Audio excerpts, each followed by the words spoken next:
That's why I'm here. It's ethically and morally wrong. A blind man can see this is fraud on the grandest of scales. The system's rigged against the patient. It's really not insurance, is it? Well, all this is money. It's robbing all consumers. I would call it profiteering and greed. They don't want you telling the truth. Correct.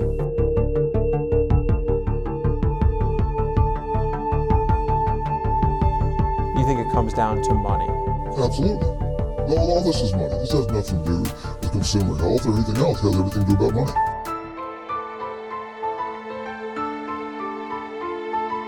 Does that seem right to you? No. Yeah. No, I feel cheated.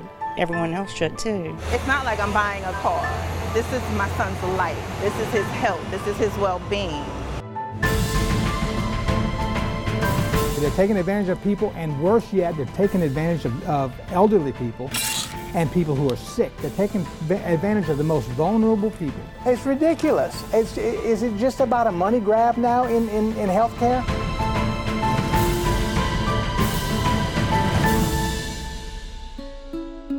Hammond, Louisiana is stuck between New Orleans and Baton Rouge, 45 minutes in each direction from the state's two most populated cities.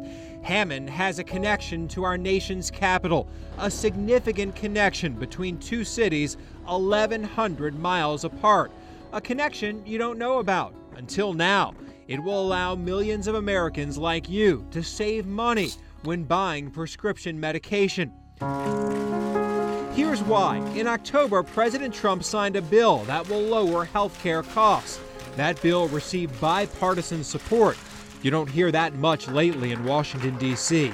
The bill a result of a series of interviews done by a Louisiana pharmacist. It's fraud, in my opinion. Honest but afraid of the consequences of his identity being uncovered. Most people think having insurance reduces their prices. That's why you buy insurance. Correct. But that's not happening in some cases. That's absolutely correct. The pharmacist, a whistleblower who provided us with information that changed federal law. That pharmacist from Hammond, Louisiana. Tonight, for the first time, you'll meet him, see his face, hear his real voice. But first, the stories that got us here. Millions of Americans being charged a secret premium. Healthcare providers overcharging for prescription medication, costing you hard-earned money. A scheme we labeled a U-Pay. When you go to the pharmacy, your insurance plan typically has a rather simple payment structure. Your insurer picks up some of the cost, you cover the rest. What's called a copay. Co has a fairly easy to understand definition, jointly or together with another. Here's why we labeled it a U-Pay. That Hammond pharmacist gave us a stack of documents, dozens of prescriptions his pharmacy filled. Here's one for an anxiety drug. The pharmacist received $2.61 from the pharmacy benefit manager, or PBM. The customer paid $15. It's even labeled a copay. The PBM then told the pharmacist to send the leftover money back to them, $12.39. So the PBM and insurance company didn't contribute anything to the purchase. That copay became a U-Pay, and the PBM essentially charged the customer a hidden, secret premium. An additional $12.39, more profit for the PBM and insurance company, more money out of the customer's pocket. You're charging them more than it's worth. How is that legal? I agree.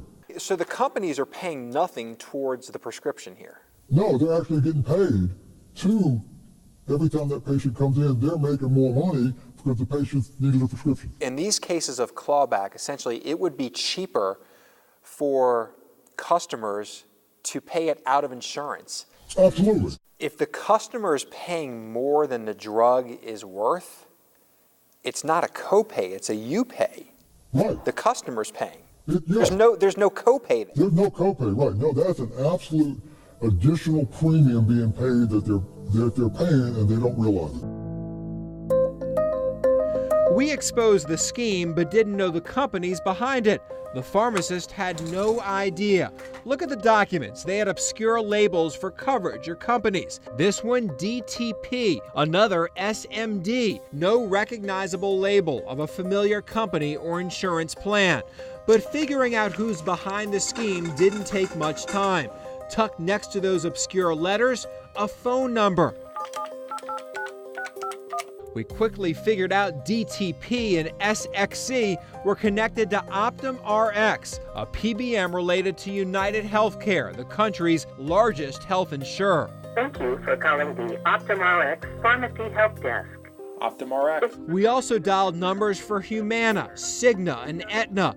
Those four are the most prominent companies connected to this scheme. Here's why this pharmacist took great effort to hide his identity. You have a contract with Optum. Yes, It prevents you from saying anything. correct. If Optum found out who you are, Oh, they would come out. They would come after me. They would want to kick me out of network because we're not supposed to disclose anything. they don't want you telling the truth. Correct. Why? Because people will be outraged if they knew that they were actually paying an extra premium every time they had a prescription filled. Pharmacists had gag clauses with insurance companies and PBMs. It prevented them from helping their customers save money. The insurers wanted the pharmacists to be robots, fill a prescription, no matter what cost the PBM gave them. This letter explains the reason behind the covert interviews. Optum Rx sent it to a pharmacist after it discovered the pharmacy advised customers utilizing a cash price for their prescriptions was a better deal than using their insurance benefits. Optum told the pharmacist that advice violated their agreement. Optum assured the pharmacist they take these matters very seriously and ordered the pharmacist to reply in writing. The letter ended with more threats. Failure to timely respond and comply could result in further disciplinary action up to and including termination from all Optum Rx pharmacy networks. A termination would put most pharmacists out of business. Many kids learn to play dodgeball at an early age. The best dodgeball players can react quickly. They avoid the ball with swift movements. An email exchange with an Optum spokesperson felt like a game of dodgeball. We aimed our ball at a spokesperson with questions, but each time he tried to move out of the way with a sudden, quick answer. The exchange started with a statement from Optum. The spokesperson told us Optum Rx's pharmacy reimbursement overpayment program helps ensure the millions of people we serve have affordable access to the drugs they need by recouping overpayments pharmacies receive for prescription drugs. What stood out about the statement, the capital letters in the second, third, and fourth words. Capital letters usually indicate a proper noun, a real thing. So we threw the dodgeball back at Optum and told them we Googled the program name and didn't find any documentation or reference to it on the internet. The Optum spokesperson jumped out of the way again. Minutes later, he responded with a new statement. Those capital letters went lowercase, and the statement changed to this. Optum Rx's pharmacy reimbursement program helps ensure the millions of people we serve have affordable access to the drugs they need by ensuring they pay the lowest price available to them for prescription drugs. We also repeatedly asked Optum for an on-camera interview. In this email, in this one, and another, and yet another. The spokesperson quickly dodged those questions too, sometimes flat out ignoring them. We never got that interview. One morning we sent the spokesperson a list of questions looking for documentation and wondering why customers weren't told it's a U-Pay and not a copay. We told Optum our deadline was close of business that day, which was a Friday. The Optum spokesperson waited the weekend and most of Monday to respond, apologizing for the delay, but not answering anything. We once again asked for an interview and told him we wanted more details for our story that Monday night. This game of dodgeball took a turn when the spokesperson called us Bush League for not giving him a deadline. We referenced the earlier email when we gave him a Friday close of business deadline. Our game of dodgeball ended when he apologized for the Bush League crack and said it was momentary frustration. That's the last time we heard from that Optum spokesperson, but our next contact seemed to play the same game of dodgeball. We asked that different spokesperson about that letter where Optum threatened the pharmacist who told the customer the cash price would be cheaper. Optum asked us, would that pharmacy share the letter? That is not consistent with our practices and would be interested in seeing the hard copy. We sent a redacted letter and got this response. Thanks for sending. I'm going to look into this. That's when the game of dodgeball stopped. Optum wouldn't respond. Even when we asked directly, did you ever get an answer on the letter? For this question, Optum took its ball and brought it home. We still haven't heard back.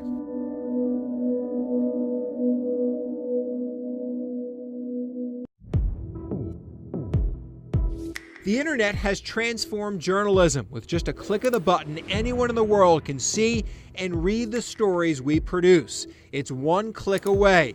If someone in New Orleans shares our story on social media, it can be seen by friends all over the country and seen by hundreds of thousands of people who would never have watched that story prior to the digital revolution. At this point in our investigation, we knew the overcharging occurred at some pharmacies in Louisiana, but we still didn't have a full grasp of the scope. But that soon changed. Emails began flooding in from pharmacists all over the country. One thanked us for making the issue public. Another in New York told us this is a huge moneymaker for Optum Rx. A Baltimore pharmacist wrote, "This is a national issue." We literally received hundreds of emails from pharmacists in nearly every state. Many sent us more examples of customers being overcharged. 2 even gave us the proof in spreadsheets showing hundreds of their customers paid more than the cash price. Pharmacists silenced by gag clauses now had a voice. And I don't know how in today's day and age, how anybody can think that that's legal or ethical or moral. This pharmacy owner showed us one example of a customer overcharged $2,000 for medication a doctor prescribed to treat high blood pressure. It's just unadulterated greed. Everybody's overpaying. The economics of this scheme make no sense for the consumer. You buy insurance for the reason of lowering your prescription drug costs, but more and more, patients are able to find prescriptions less expensive if they don't use their insurance than if they do. Story after story continue to point out the scheme, while the companies behind them remain silent. I think the most generous would call it capitalism. I would call it profiteering and greed in many cases, because it's not a fair system. If it was a fair system where the consumer could say, I'm choosing a more expensive product, or I'm choosing to go to a more expensive pharmacy, that would be capitalism, in my opinion.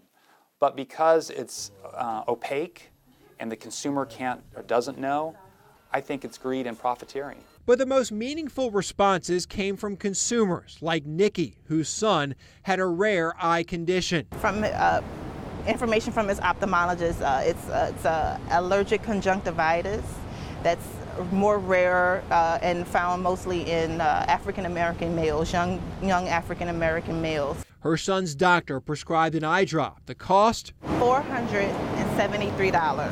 How do you afford that? I can't, honestly, I can't.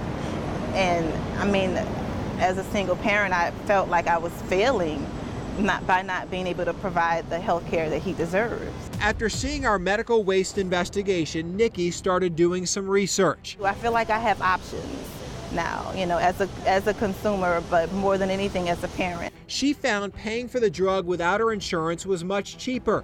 That $473 eye drop cost less than $35. It's not like I'm buying a car. This is my son's life. This is his health. This is his well-being. It almost feels like these drug companies are taking advantage of folks. They're taking advantage. This Slidell woman figured out United and Optum overcharged her too. Cheated, highly cheated, because we paid prime premiums for our insurance. She found a $15 hidden premium on a thyroid medication. I have found, looking at my receipts, that more of my prescriptions than not, I could buy cheaper without my insurance. And does that seem right to you? No. Definitely getting ripped off. They're getting robbed. The internet allowed us to hear from consumers all across the country too. like from Rick, who lives in New Jersey. He found our medical waste stories online and sent us an email. The subject, United overcharging for drugs. Of course it angers me. It's like, why are the drug companies robbing us and robbing all the consumers? Rick sent us these receipts. Through his United insurance, the pharmacist charged him $52 for prescription eye drops. Without insurance, it cost him a lot less, $12. How am I being overcharged by using that card? I'm being robbed. I mean, it's just crazy. I mean, how does the government allow something this? They don't see this. And we've heard from some people who received refunds. Ms. Priscilla has Aetna Insurance, another company we found overcharging. Aetna sent Priscilla a $400 check and a long list of prescription drugs they charged her too much money for. She credits our investigative series. They were overcharging you under the Part D program for prescription drugs. Right. In this check, you think they essentially admit to it. They tried to correct something. Aetna has not admitted to the practice or told us how many refund checks it sent out, but Miss Priscilla is thankful for the extra money. I've got it spent already. You do? What'd you spend it on? I made a payment on my automobile. We empowered viewers to ask their pharmacists if their prescription would be cheaper without insurance. They listened. It's distressing, the amount of money you pay for insurance. I pay between $600 and $700 a month for a premium. Because I'm a single person, I don't have a company, getting any discounts with big group insurance policies. So it's very distressing. You're already spending a ton of money on insurance, but you still have to pay for, all of the extra. Carol Shoemaker says she buys most of her prescriptions without using insurance, like a $277 cream she found for under $12. For me, that's just too much money to be, throwing out the window.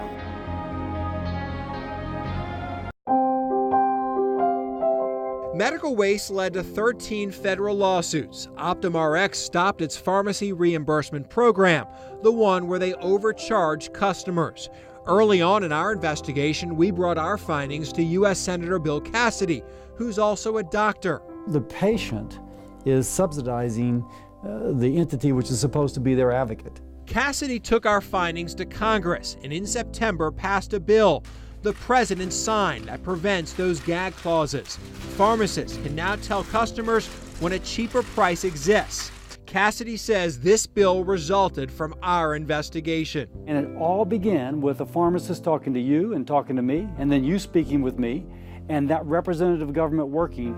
This is a victory for representative government. This is how it is supposed to work. It all began with this pharmacist.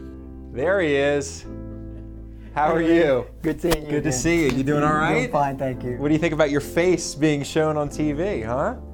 A little scary. A little scary. Scary, but now unafraid of any consequences. What made you make the decision, you know what, I can show my face now? Well, the thing is, because now we got that gag clause lifted, we can get other pharmacists who've been talking and fighting for the people in the United States for years, that finally we can actually freely talk about it. So when the patient comes to that counter and talks to the pharmacist, we're no longer worried about getting pulled out of network or somebody suing us and this kind of stuff. This is Ricky Menino, a longtime pharmacist of an independent pharmacy in Hammond, Louisiana. Do you realize what you've done?